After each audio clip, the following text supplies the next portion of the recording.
Maraming mga tao ang nagpo-post ng isang larawan at nagbabahagi ng kanilang karanasan sa social media tungkol sa bagong bukas na destinasyong panturista, kung ang aking pagkamausisa ay humantong sa akin sa lugar na ito bilang aking susunod na destinasyon.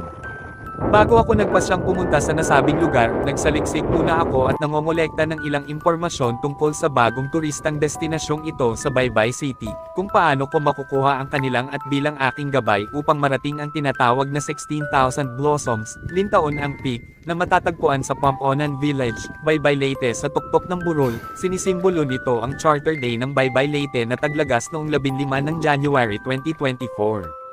After having some info, I was planning directly to go and witness the beauty of this place, with the excitement to see an actual garden of 16,000 blossoms of